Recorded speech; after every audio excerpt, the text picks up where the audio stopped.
Gabriel, ¿por qué crees que Hamás lanzó el ataque que lanzó?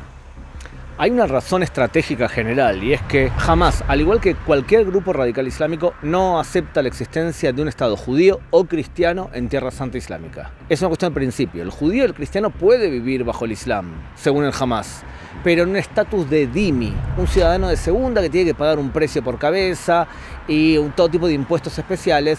¿Cómo se atreve el dhimmi, el ciudadano de segunda, a erigirse en un Estado independiente? Eso es inaceptable, o sea que no es un tema fronterizo, no es un tema por ocupación, es un tema teológico neto. Eso es la razón madre.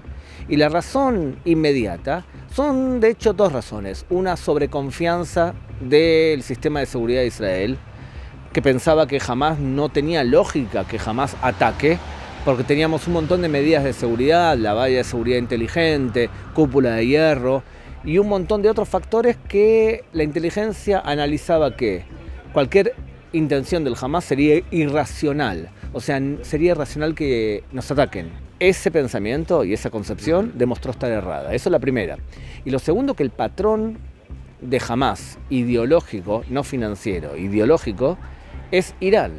E Irán está especialmente preocupada por el hecho que Israel está a punto de firmar un acuerdo de paz con Arabia Saudita. Entonces, ¿cuál es la mejor forma de boicotear ese acuerdo que todo el mundo entiende que es contra Irán? Bueno, logremos una guerra en donde judíos y musulmanes se maten entre ellos. ¿Quién va a firmar un acuerdo de paz cuando judíos y musulmanes se matan? Nadie.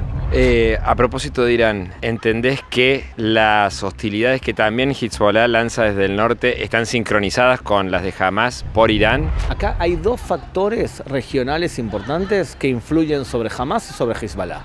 Uno es Irán. Irán es el que le dice a Hezbollah cuándo y cómo actuar, en qué amplitud. Irán también es la que promueve y la que da armas incluso cuando puede a Hamás. Y el otro factor que influye mucho es Qatar. Y Qatar es un país que financia el terrorismo islámico. Le paga a Hamás 20 a 25 millones de dólares por mes en efectivo para financiar lo que hace el Hamás.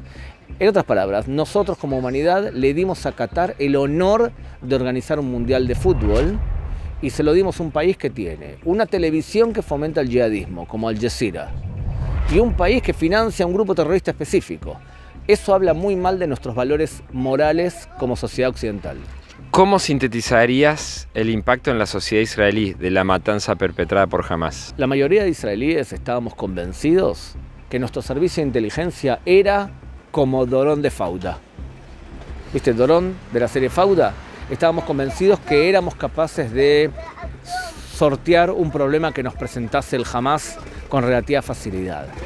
Lo que hizo el Hamás no solamente fue una masacre y una violación de los derechos humanos más básicos, lo que logró es provocar en la sociedad israelí cierto sentido de inseguridad y de desconfianza hacia los políticos y hacia los militares, que se va a traducir, creo yo, en una renuncia masiva de la cúpula militar cuando termine esta batalla, y probablemente también una renuncia de los factores políticos. No me extrañaría que el primer ministro, que el ministro de Defensa, tras esta batalla, dejasen su cargo. ¿Qué respuesta les darías a las críticas que seguramente sobrevendrán cuando Israel avance con sus acciones militares en Gaza y probablemente con una incursión terrestre? Las críticas lloverán de comentaristas de todo tipo, de gobiernos, de estados. ¿Qué respuesta le darías vos por anticipado a esas críticas? Nosotros sabemos que cuando Israel entre por vía terrestre vamos a tener dos imágenes consecuentes.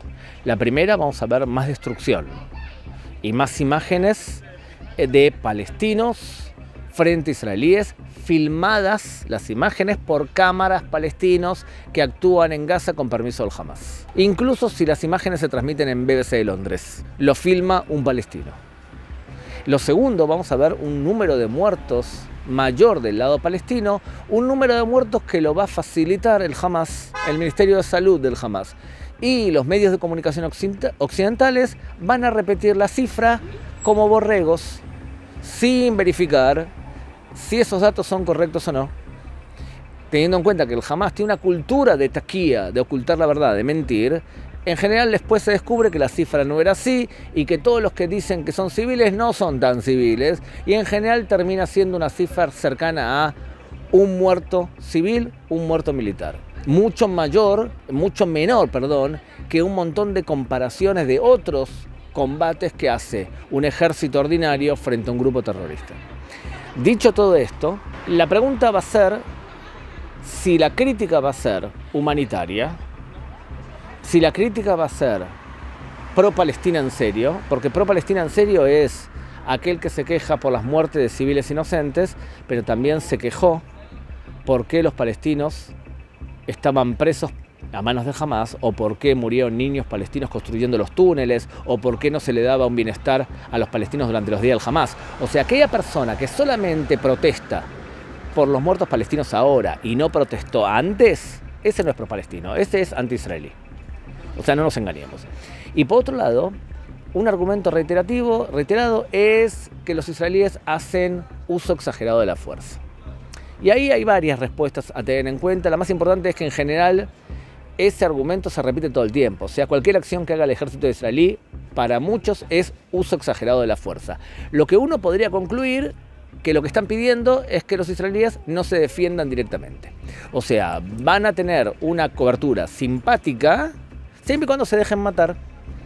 Es un problema, los judíos modernos no se van a dejar matar nuevamente.